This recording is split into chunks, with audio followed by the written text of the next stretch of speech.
Hey, this is Gina Grad. Hi, this is Teresa Strasser. Hi, everyone. This is Mike Errico. Hey there. This is Casey Cavalier. I'm Rocky Rose. And you are listening to The Jay Franzi Show. Lucky you.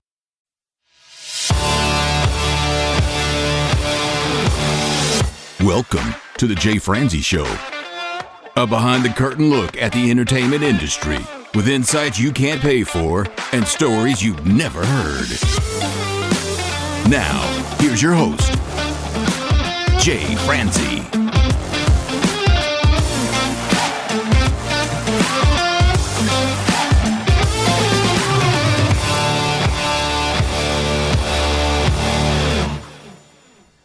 Well, hello, and welcome to the show. I am Jay Franzi, and this is your backstage pass to the music industry. This week, we get to talk with a 7-time Grammy-winning producer-engineer. We get to talk with Vance Powell. We'll talk to him about how he started in Missouri and ended up in Tennessee and what those differences are, what it was like to win his first Grammy, and well, we'll discuss how he came to build Blackbird Studios for John McBride. Now, Vance, he is an amazing talent, and I can't wait to talk with him tonight. So if you would like to join in, comment, or fire off any questions, please head over to jfranzi.com. Now, let's get started. Let's start with the difference between what it was like starting your career in Missouri versus when you moved to Tennessee. Well, the opportunities are the big thing. The big thing about moving to Nashville is that in Joplin, I was the one guy that ran the studio. And then in Springfield, I was one of 5 guys who ran a studio. And then I moved to Nashville, and there were 700 people. The thing with Nashville, especially back in those days, there were probably 10 guys making all the records. There's probably 8 or 10 producers making all the records. And there was maybe 12 or 15 musicians, tops, in 10 or 12 studios. Then there was the undercard, which is all the people doing demos. And those people would rise. Chris Stapleton was a demo singer for a while, and he sang background vocals. He met his wife singing background vocals on her record. He didn't have a record deal. He just happened to meet Morgan. She had a record deal. So I think that's the story. I think that's correct. But he was a demo singer in town. Trisha Yearwood was a demo singer in town. So when I got to Nashville, I got to Nashville as a touring engineer, and I was like, oh, well, I didn't know there was a difference. I started going around studios, and it was just like, they looked at me like I was out of my mind. You're a live sound guy. What do you think you can come in here and do a session? And I'm like, dudes, I ran a studio for 4 years, and I ran another one for a couple of years. I worked at Luz for a couple of years. And since like the last 5 or 6 years, I've been doing this all the time. Well, you have to be an intern. Take out the trash, work the desk. And I was too old. I was a whopping 28. I was too old and too prideful to do it. So I just didn't. And then I sort of understood to some degree all the things that I should have learned. But a lot of it is very Nashville, but a lot of it is not. It's just good studio etiquette. And one of the problems with our industry at the moment is the coming up through the studio, working under somebody, working under multiple people. That is immensely powerful. That is not happening now. Somebody wants to be in a studio engineer. They buy a laptop and they plug in their, their 1/4-inch guitar cable on the side and open GarageBand. In a couple hours, they've recorded a song. And then a couple hours after that, they've sent it up to Lander. And then they send it to, somebody, and it's on iTunes, or Spotify or whatever. And so all of that, learning from doing and learning from watching and learning from being yelled at, which happens for sure, is kind of missing. I missed a little of that.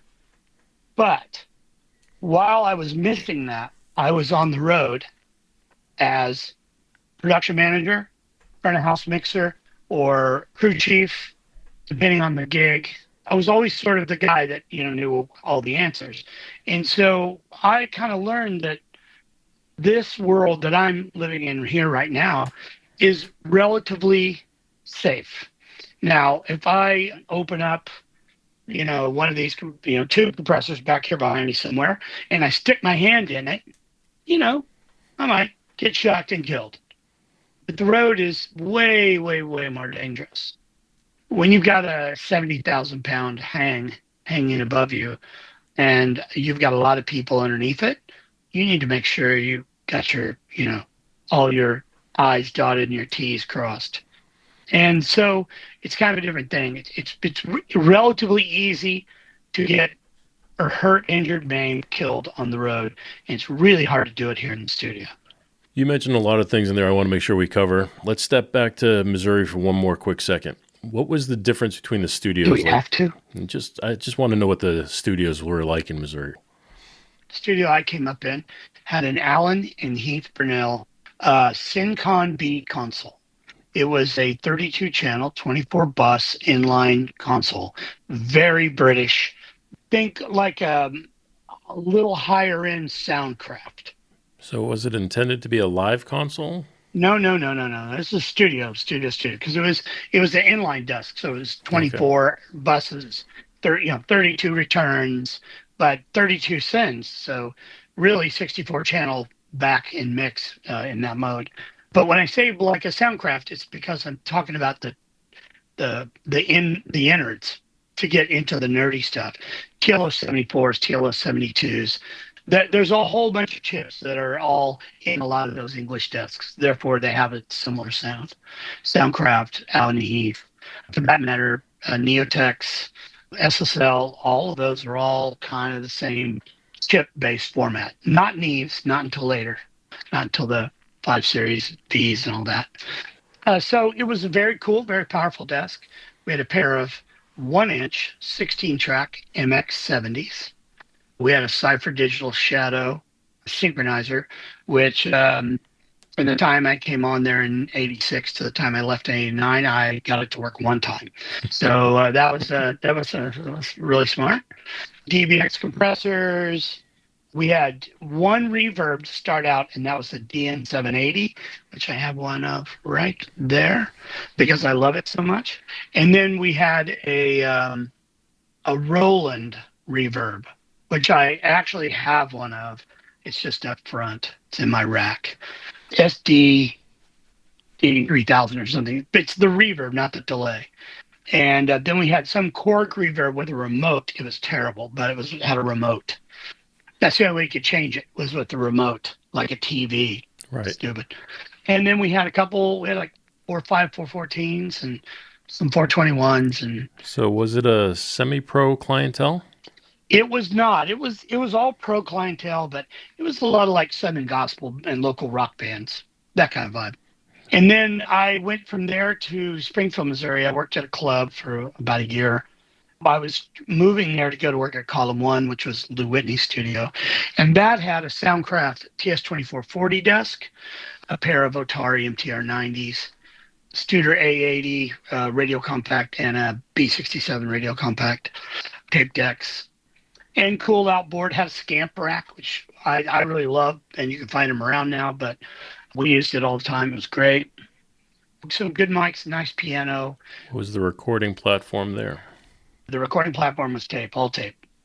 MTR 90s. Everything at this point is tape. There is no such thing as, there's a thing called digital, but that's not yet in my purview. Right. So I left Springfield in 1992.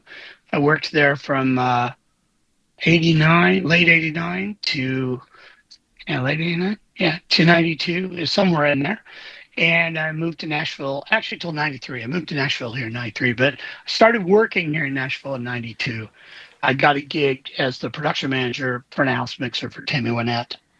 So I moved here, and that's when I started trying to work into studios here.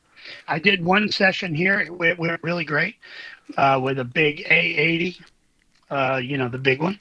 It was great, but it was just a little studio. It was up above Dean Cropper's studio here in town. I was upstairs. I remember we had to carry everything upstairs. So thank you. Yeah, it's fun. So you moved to Nashville just before I did. I moved there in 99 from New York. Mm-hmm. But big difference now. It's definitely a big difference now. I spent 20 years in Nashville before I moved to North Nashville here. You mentioned something else that I want to talk to you about as well, and that was the transition between live sound and studios. That used to carry a very big stigma where, like you said, people who were on the road weren't very well accepted in the studio.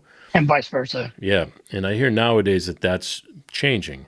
Do you find that change to be true? I think it's changing because the live sound world has moved into our world. It's very common for artists in live sound to be recording background vocals and things for their tracks. That's real common to have Pro Tools operators playing tracks.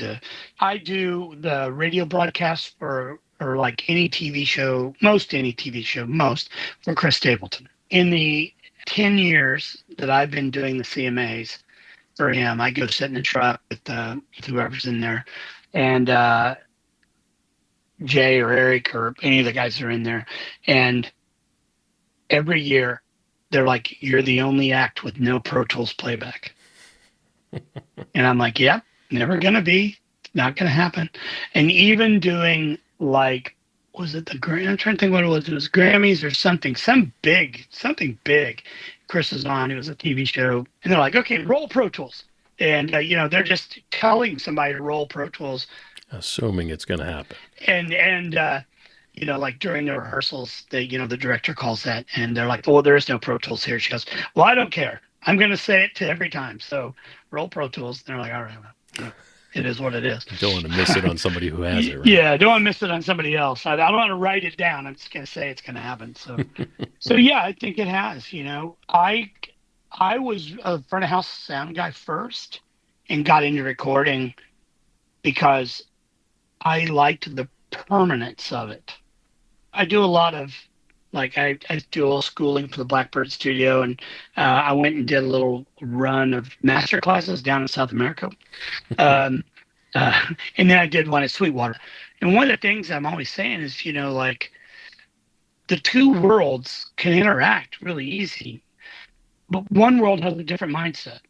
And the big deal is that if the show is not terrible, in other words, the show is good, the band is good, the mix is good, the lighting is good, people will go away and every single thing was perfect.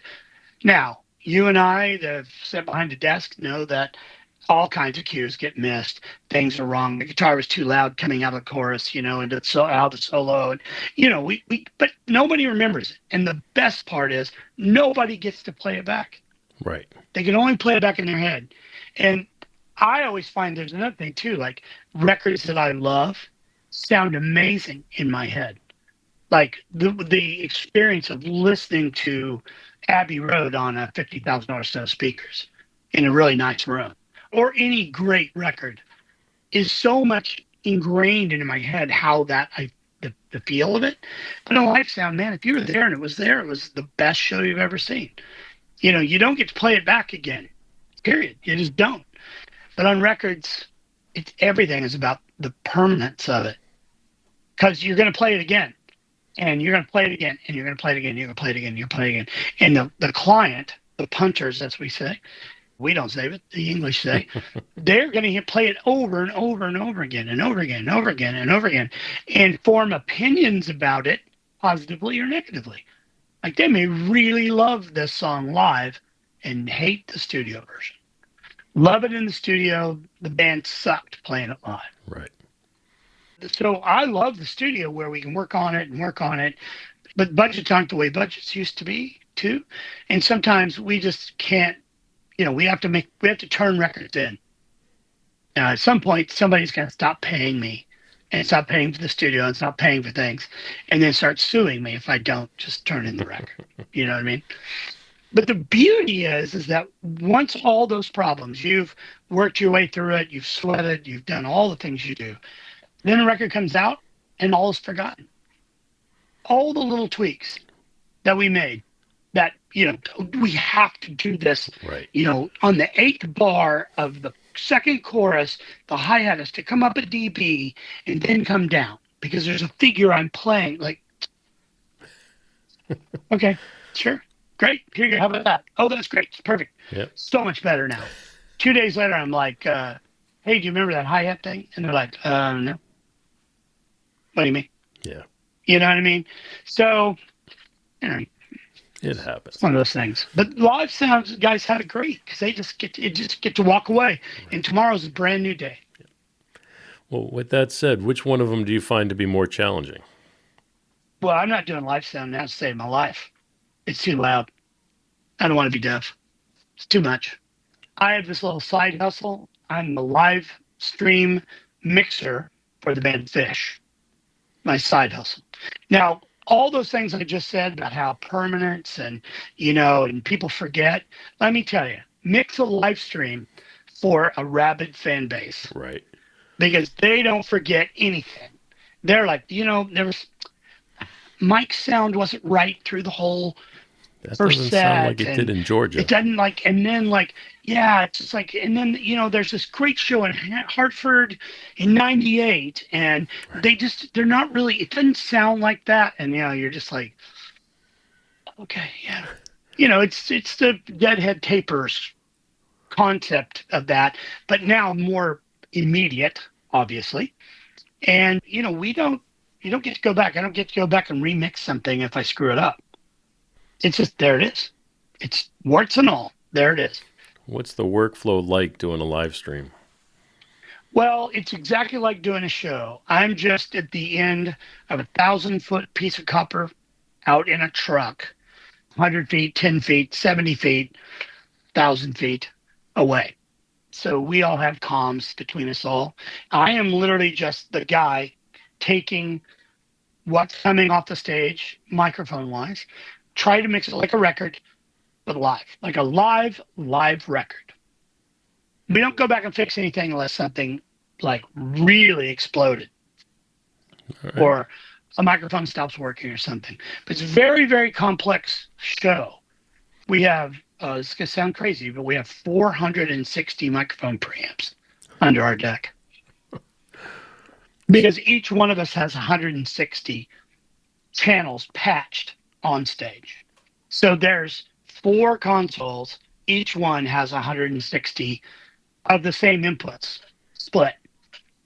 And then I have on top of that another probably 15. Hold it, 2, 4, 6. I have another 8 that are audience mics just for me. So there's talkbacks, there's comms, there's all this stuff. There's little tones that shut off microphones when they're not standing in front of the microphone, vocal mic. There's all kinds of stuff. So it's very complicated. So what was the most challenging setup you had on the road? Well, this is probably the most technologically challenged. Jars of Clay in 2002. 2002, I was carrying a Midas XL4, very big, very heavy. We started out, one of the first things we did, we played a show, I think in Knoxville. That's a soft seat, what they call a continental style theater. So my console had to be ramped from backstage, ramped down some stairs, moved the ramp, ramped back up another set of stairs, up another set of stairs, up another set of stairs, into the building, then laid on its back and lifted over a wall and down on the seats, and then all the way out in the middle. That took 2 hours. So, yeah, that's the kind of hard that I don't want to do anymore. No, I don't blame you at all. That seems crazy to me. I worked for Tammy Wynette until 1997, and I left Tammy just a few months before she passed. That was a great gig for great stories. Someday maybe I'll write a book, and there's some really fun stories in there. But I went to work for Martina the summer of 97.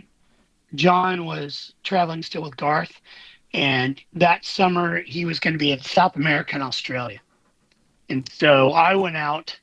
I did 2 jobs. I was the set carpenter and the front of house mixer for the summer. Some days I did one of them really well and the other one not very good. And sometimes I did one of them really badly and the other one really great. So, I didn't get fired or anything. That was complicated. It was a lot of work. And I went to work for John, and then I left Martina, went to Jars of Clay, then came back to Martina for a short period of time, got fired. Best thing that ever happened to me. All right, you'll have to Literally explain. got fired. I got fired and I went back to work for Charles Clay. I got fired because it was not the gig for me. I was doing monitors, not a monitor guy. Martina and I are great. I love her. She's awesome. I wasn't good enough at that job to do her, basically. Yeah, the band, they were great. Band was awesome. They're like, yeah, it was best ever. But Martina she was too good a singer. And then there's a whole husband-wife thing there. Like when the husband turns things up, 8 or 10 dB from soundcheck, Right. and it's like now the PAs outrun the monitors. So it just wasn't the gig for me. It was Rob Bull's gig. He did it for 22 years. Yeah, it's funny. I have either got the biggest things that's ever happened in my career are because I got laid off, I got fired, or I just defied the odds to get fired and became successful out of it. I mean, I think part of the deal with this business, you have to take chances from time to time. My good friend Reed Shippen likes to say, if you're not getting fired every now and then, you're not trying hard enough. Right. And every time I get fired from a gig, I learn something. Like I learn, oh, I shouldn't do that. Or I'm glad I did that. I went back to work for Charles Clay. And later that year, we started doing recording, like I would just call it guerrilla recording. We had one of those little Akai 12-track on a jazz drive, like digital recorders. Mm-hmm. And so we started doing demos like in showers and things and recording samples and just doing all kinds of stuff. And then I guess about a year later in 2000, they asked me to make a Christmas record with them. And I did that for 11 months. And that was my first Grammy Award. So a record called The 11th Hour. And, it was great. What was it like to win your first Grammy?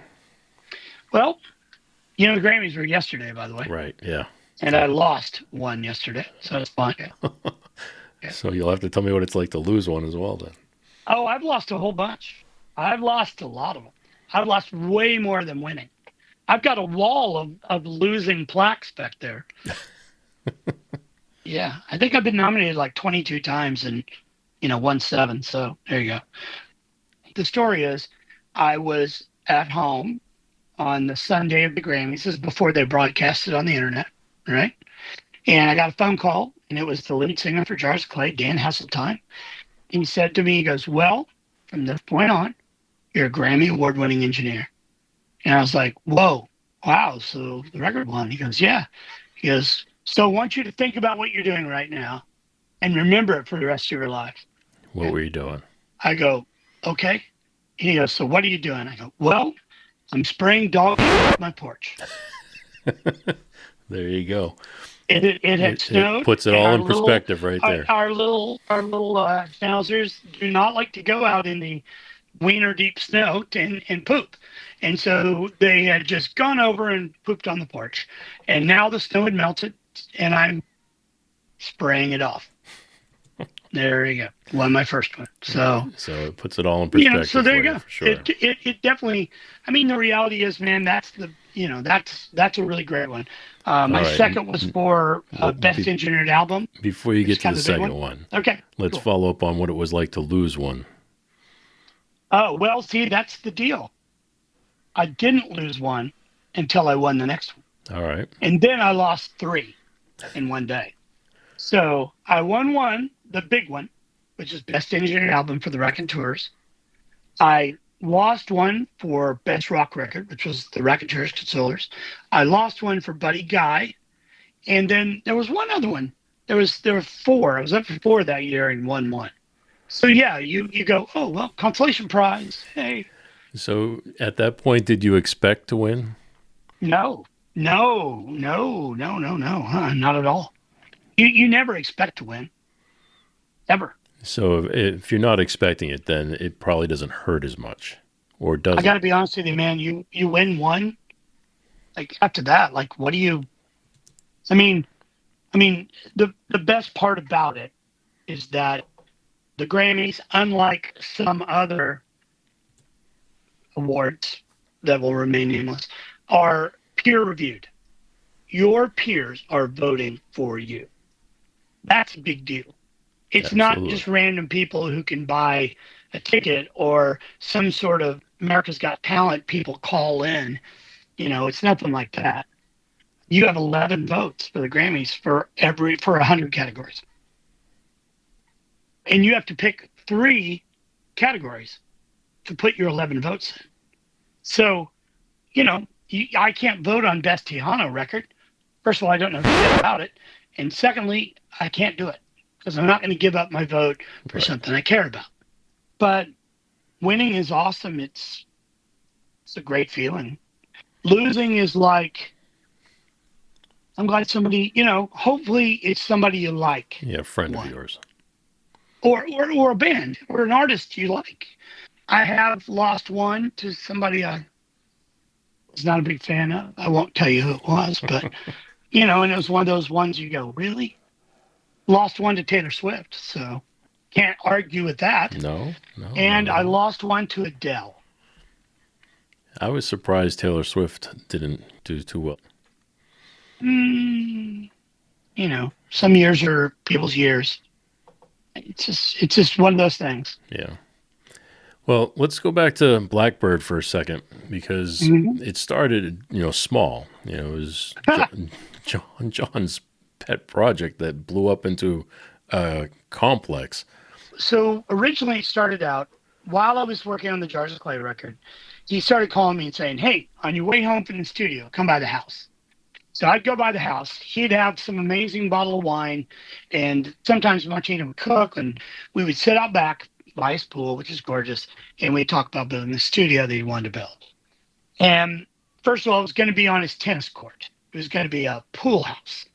And then, no, that's not going to work. He found this building, which was a studio called Creative Recording, and he bought it on his birthday, by the way. And then we started, he bought this console, started getting it together. And then he called me. I was on the road with Jars of Clay. And he's like, I need you to come to work here. I need your help. You got to build this room for me.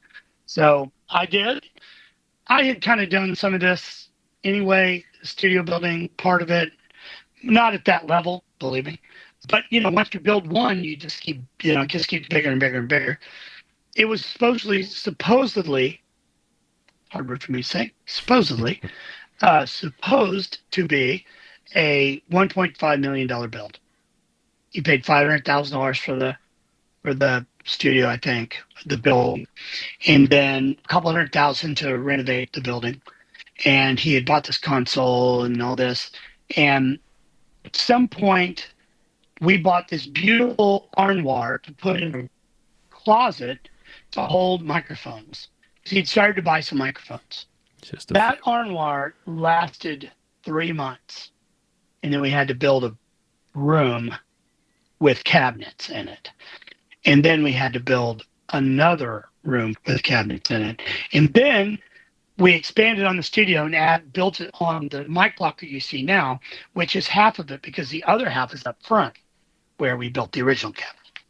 So, yeah, it just kind of got out of control, It was a crazy time. I came off the road so I wasn't away from home, and I ended up working 80-hour weeks. Yeah, nearly killed myself and those around me. But, it was a good learning time. The killing yourself part, I can definitely understand. You're working 80 hours a week. It takes you away from your wife and your family, probably puts a strain on all of that. I worked 63 days straight once. My wife told John, he's going with me. We're going on vacation. Oh, he won't be back till Monday. And so we went to this cabin up in the mountains in Pigeon Forge or whatever, Gatlinburg. Yeah. And I think we never left it. We walked down the hill once to get dinner. And then we had bought some steaks and things and had a grill and all that. And when I got back on Monday, by Monday evening, I was driving home. I was so sick. I had fever and ended up, I caught pneumonia. I was just so run down that, it got me. So I was out for another week, which is great. Got some sleep. Right. Get some. But, that's the and only you know way what? you're The gonna get studio rest. didn't blow up. It didn't blow up. It didn't die. It's not it's not the greatest studio in the world because I was gone for a week. But there's a lot of pressure there to make sure everything is, the best, Well, let's talk about that for a second. Did you realize when you started that this was going to be one of the best studios in the world? I knew that's what John wanted. Did you think you were capable? Oh, yeah. And no. You know what being capable means? Being capable means I'm okay with taking the blame. That's what capable is. All right. Can I do the job? I believe I can. And I believe that if I fuck it up, I can say, I'm sorry, I didn't get that done.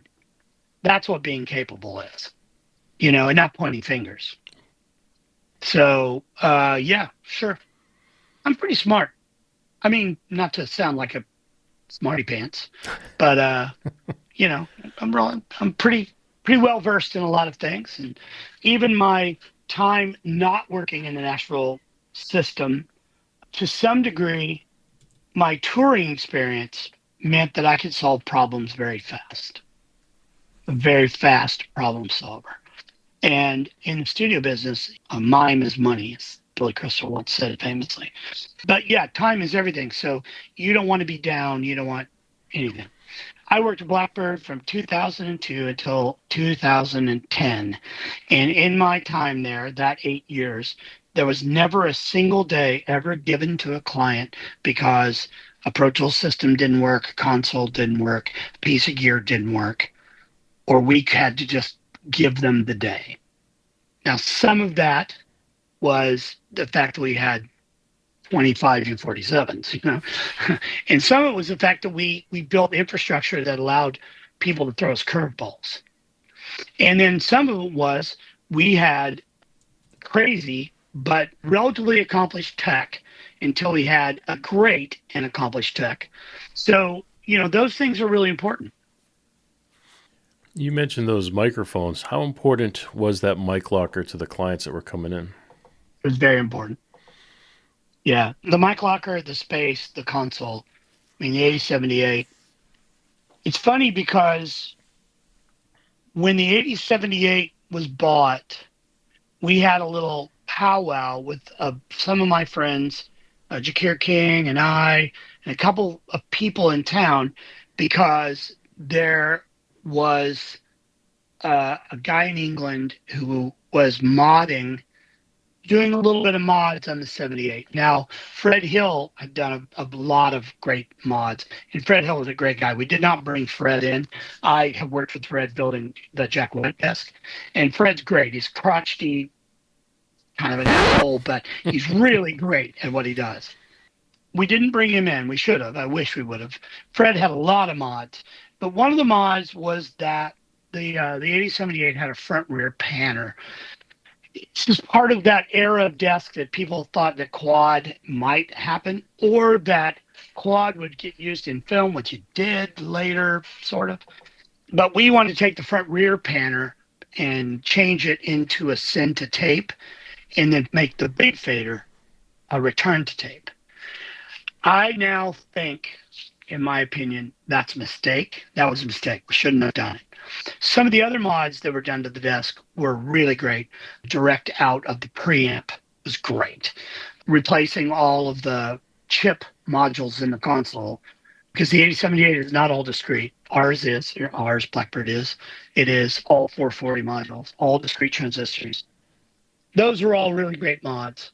But I'm not sure now, having worked on a bunch of 68s and 48s and 38s, that fader mod was a really smart idea.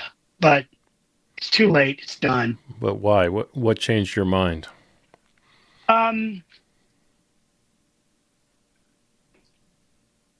Well, getting away from Blackbird and working in a bunch of other studios around the world. And going, oh, this was a good idea. I should have just left it like this. And then having to go back in there and work. So, I always freak those guys out, the kids as I call them, because I flip the faders over on the API, on the Legacy Pluses, so that the small faders are monitors. and the large faders are sent to tape, because when I'm making a record, I'm sort of mixing to the recorder, because that's how we used to do with tape machine, Right. right? And so, but it blows their mind. They're like, "Don't you want the tape back here?" I'm like, "No, I want it up there." Well, what if you bump it? I'm like, okay, what if I bump it? It's Right. There's ways people work. I have my SSL here. This is a SSL 6000. When I record with the main faders to tape. So Okay. small faders for the the direct line or whatever. I like the SSL boards. The 4000 was always my favorite. This is a 6, but I've modded the shit out of it. So it doesn't have the film matrix anymore in it. It has a API summon. Oh, nice. API 2520 is the whole deal. Transformers, all that. Well, before we leave Blackbird, what can you tell me about what I know of as Massenberg's room? Well, I wired all that. That's an idea that George had forever. First of all, when George was working with Little Feat and Linda Ronstadt, Little Feat rehearsed out at Lucas Sound, not Lucas Sound, Skywalker Ranch. Yeah, Sorry. yep.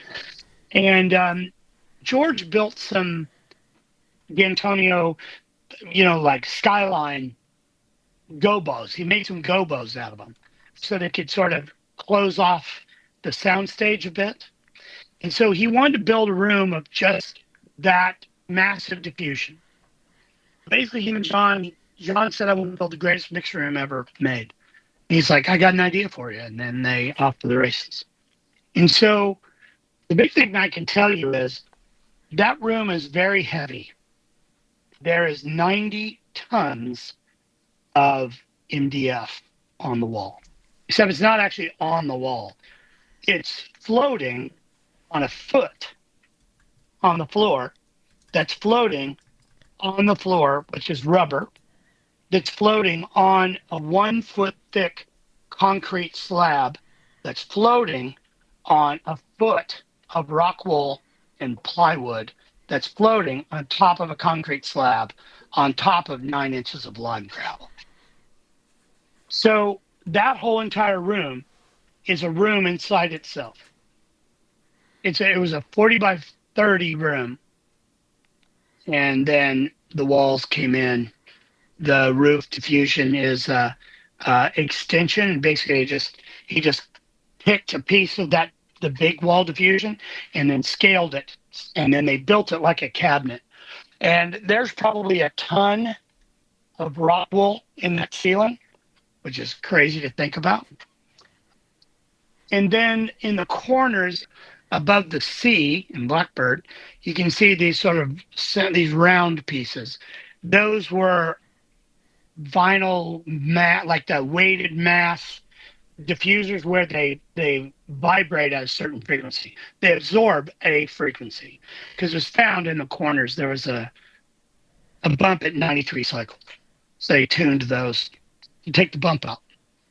And then originally we had a big icon, a digi icon in there. Right. And it was a 16 channel, center section, 16 channel.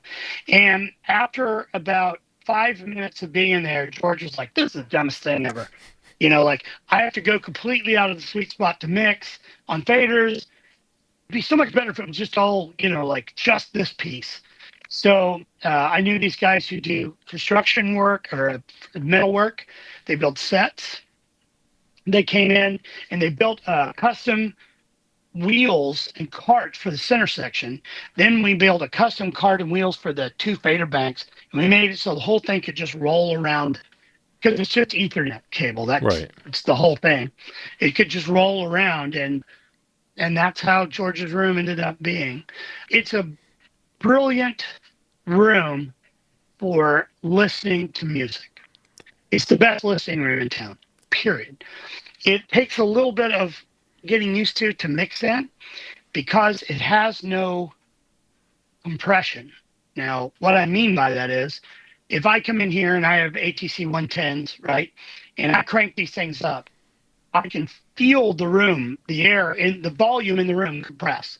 We know that big monitor feeling, right? Yes, sir. That room doesn't have it anywhere. Doesn't matter how many speakers you put in it either.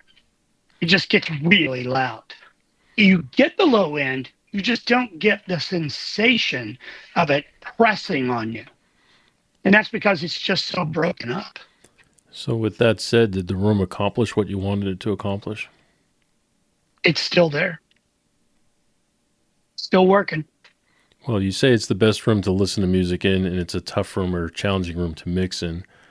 So once you get used I haven't been in there since they've done the Atmos.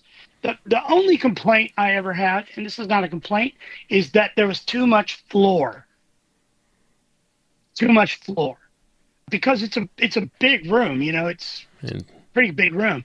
There's a lot of floor. So whenever I mixed in there, I put carpet in. I put a couple big rugs. Now, that being said, I don't like hardwood floor studios. I have carpet in here. I don't like that reflection. Right. But it's just me. Everywhere I go, I'll say, hey, do you guys got an area rug? Can we put it down? Can I roll around on it? Like I just don't like it. But when you put the carpet down in there, it made me feel a little more, it didn't feel like there was so much energy off the floor behind me, because there is no energy behind you. I mean, if I was to turn to my back wall here, right, and talk to it, I can hear it. That doesn't happen at Blackbird.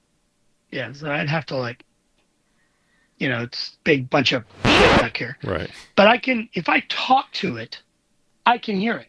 If I turn to my console and talk this way, I can hear it. If I turn over here, I can hear it. Blackbird, you don't hear it. It just disappears. It just goes away. Yeah, it's a freaky feeling. And that's a little weird. It's not like an anechoic chamber, though. I've been in one of those. That is really weird. But you hear it. You just hear it broken up into pieces. It's crazy. The first time I stepped in that room, it made me feel a little claustrophobic, too. Yeah, there's an eye thing that happens with the MDF because they sealed it and the MDF soaked up the sealer, and it looks like there's two shadows, and your brain goes, I don't know. I don't know how to But process this. you don't have to be in there very long to get used to it. Yeah, I've never mixed anything in that room, but I've been in the room. I was there for the grand opening of the room. It made me feel a little claustrophobic, but yeah. The original grand opening in 2004. Yeah. Mm-hmm. Yeah. So was I. Say, well, one more time that our paths have crossed. Oh yes, I was there. And George, He's a genius too. He is. Yeah. He's a piece of work, that one. He's a funny dude. Yeah, he's great. He's really great. I worked with him so much for so long there. And then when I left Blackbird, he'd sort of taken the gig at McGill, and we didn't see each other for 6 years. And this is one of those crotchety George things. I ran into him at AES, maybe 2017, maybe something like that. I said, hey, George, it's so good to see you. And he goes, you need to make better sounding records. And I said, well, at least I'm making records. And he goes, touche. Yeah. How are you? Yep, that's George. And I was like, I'm good. And you? I'm just, I'm doing this and, I spoke with George on a platinum panel over at Webster College or Webster University over in St. Louis. St. Louis, thank you. And we were talking on that panel, and he was busting my cookies because my wife was just about to have our first baby. And he's like, why are you here? You shouldn't be here. Yeah. Well, says the guy that, Right. Yeah. We can't. Yeah. I saw him. The last time I've seen him is at Mark Rubel's memorial service. Yeah, that was sad. Yeah, very sad. Mark was on the show right before that. Matter of fact, I was just getting ready to go see him perform in Chicago. I think the weekend, it was supposed to be, that weekend or the weekend before. Yeah. Yeah. George was really shell-shocked because, George and Albini had a famous conversation at Tape Op one year that I happened to be at. It was unbelievable. they were just going after each other, man. It was crazy. But they had grown to be pretty good friends. And he spoke to Steve on Wednesday, and then Steve like passed on Thursday morning. Oh, He was he was a speaker on the memorial because he knew Mark really well. I don't know, that one, last year was a tough one, man. Yeah. Trust me, last year for me, I mean, personally, was a lot of loss. I lost my dad. I lost Mark. We lost Mark, I should say. Another good friend that I've known my whole life. Cancer, got him. John Davis over at Metropolis Mastering in London. I've just done a couple records for me. He was a fun guy. Had a couple of fun Austin South by Southwest together. Passed away. I didn't even know it because, I'm not in his world. And our dog. So, it's one of those things. My dad obviously was the biggest one, but, it's that time. I mean, I hate to say it. I've come to that time in my life that friends and family are gonna pass. Yeah. And when you're young and running around acting stupid, and they're the ones telling you to be careful, be careful. I'm that guy now. So I only laugh because I'm right there with you, buddy. I am getting older and older and older. Just had another birthday, and I'm thinking to myself, man, I've now become that guy. I am that one. I am that guy. I have a 40-year-old daughter. You want to hear crazy? I have a 2-year-old daughter. 2, a 10, and a 14. I started late. Yeah. Well, best of luck. Thanks, buddy. Well, hey, as we start to wind down, I need you to go. I need you to go back to something you said earlier, and can you tell us just at least one story that you said was crazy from the Tammy Wynette days? Oh my gosh, some of them. This is by far not the craziest one, but it's pretty crazy.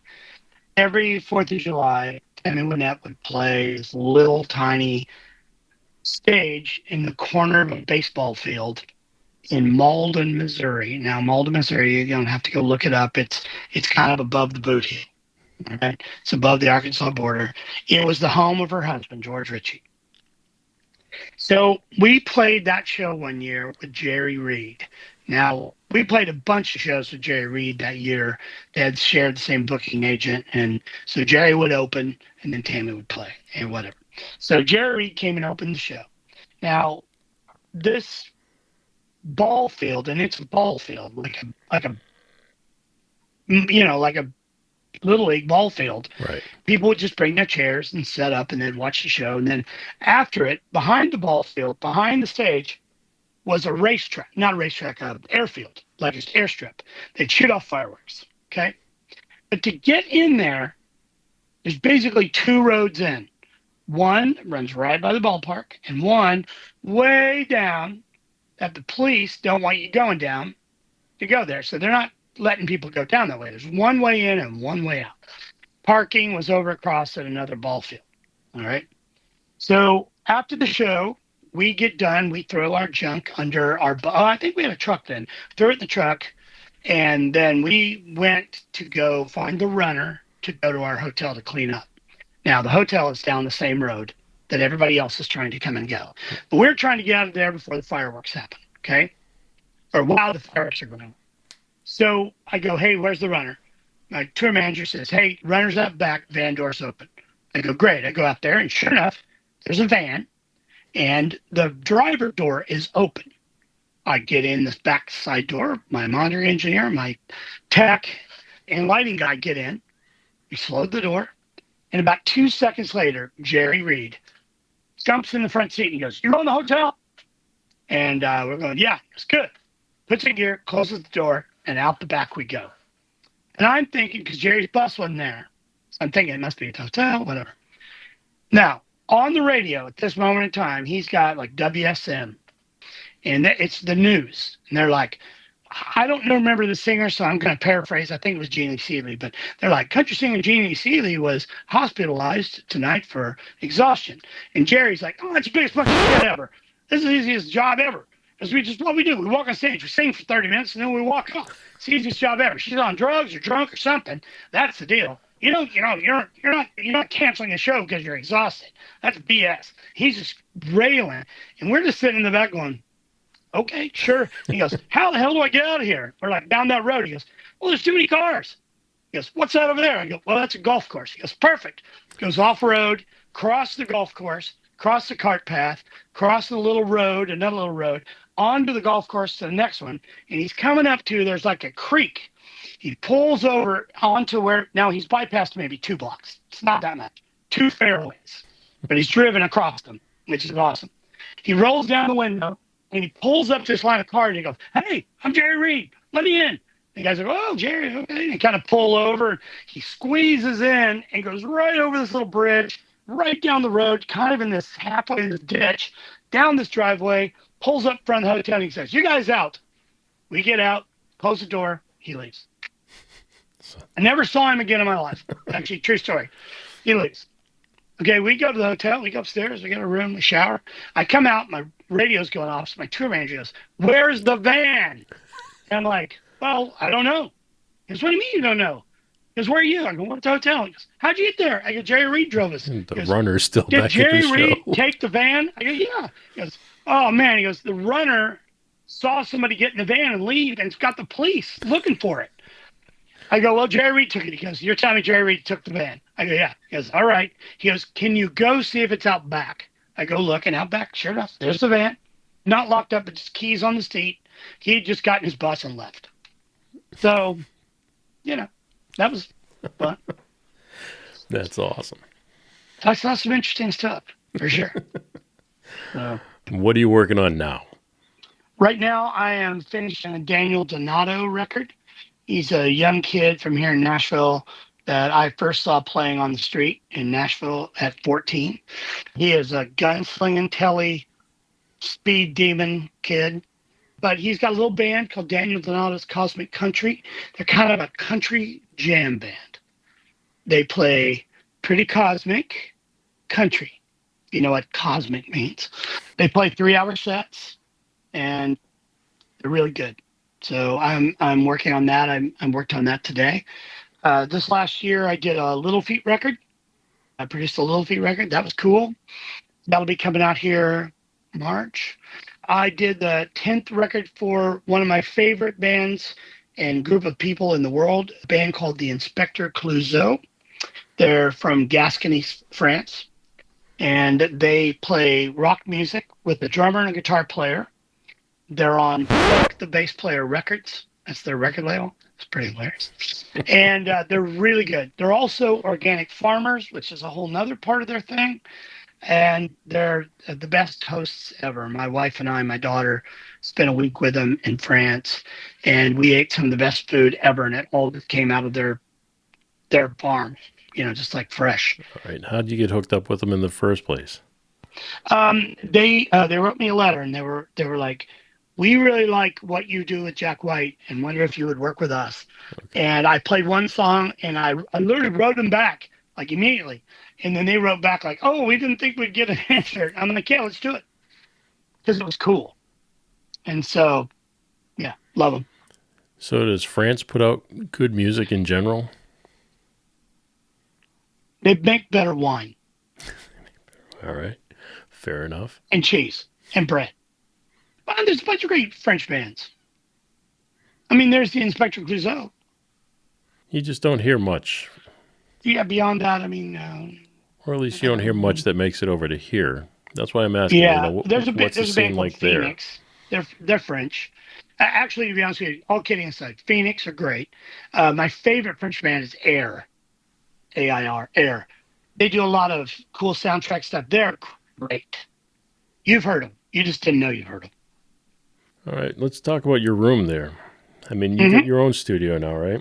Yep, I have. Well, I have for 20-some years.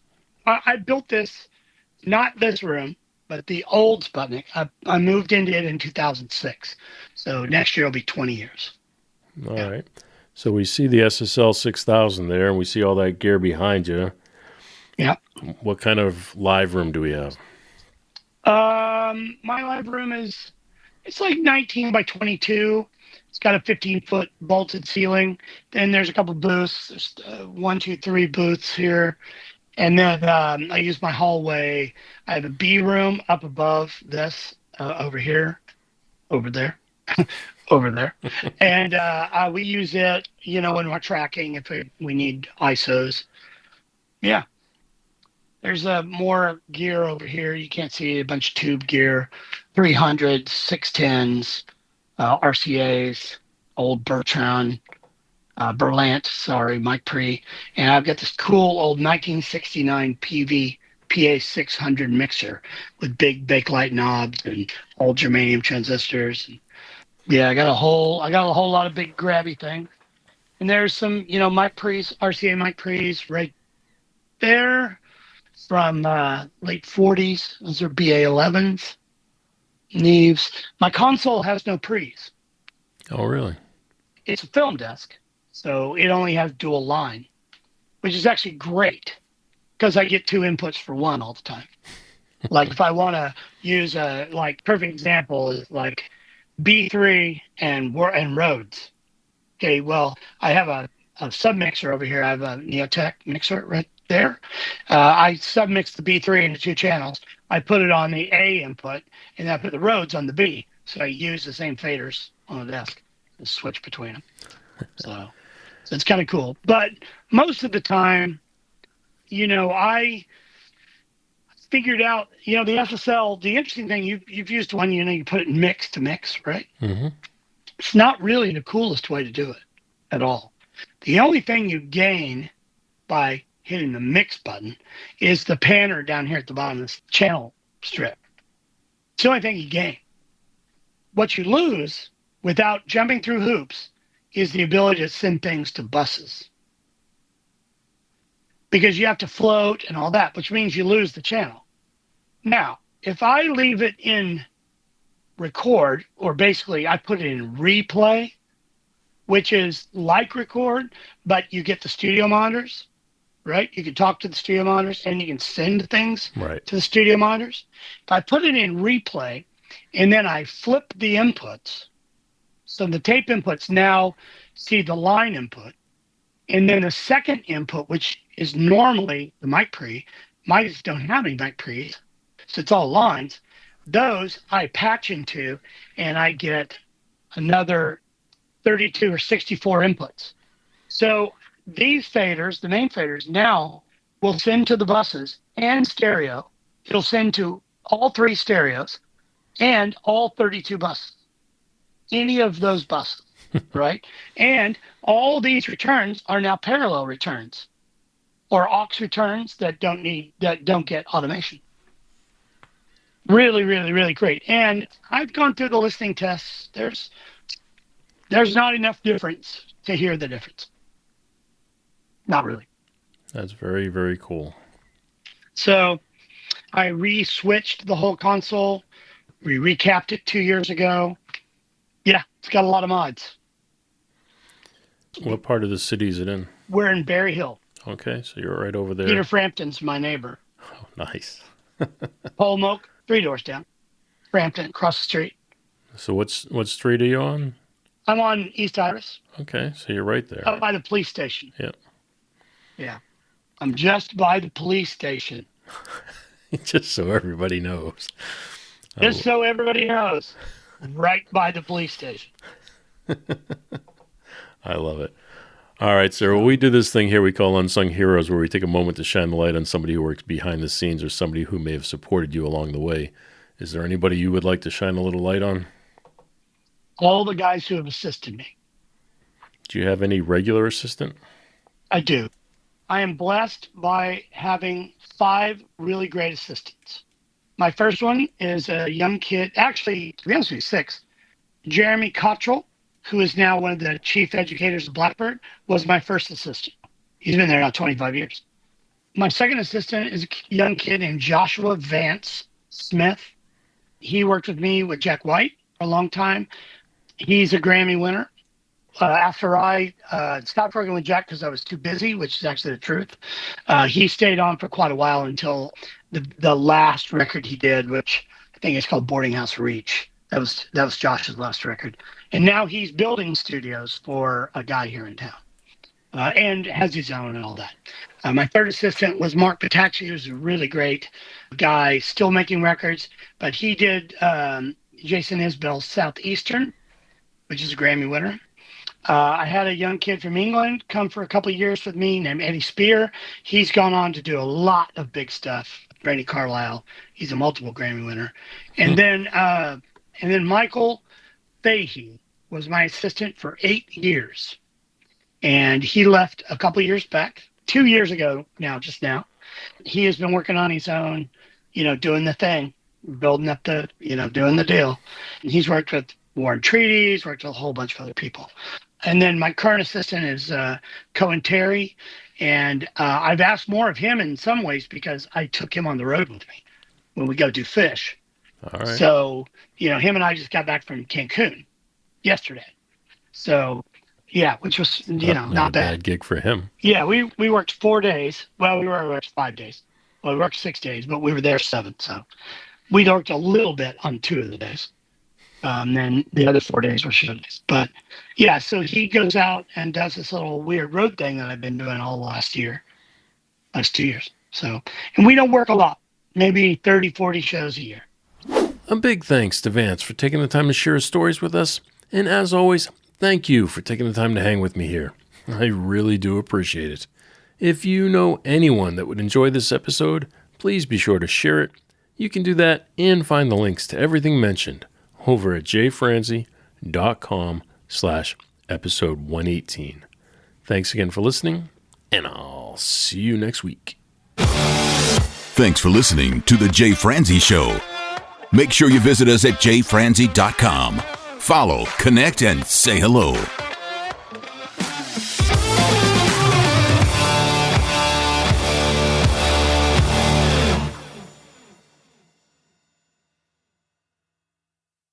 This episode has been brought to you by VR Knives, your source for 100% custom knives made by a true rock star. So, if you're in the market for a new piece of art, reach out to VR Knives. 407-421-5528. 407-421-5528.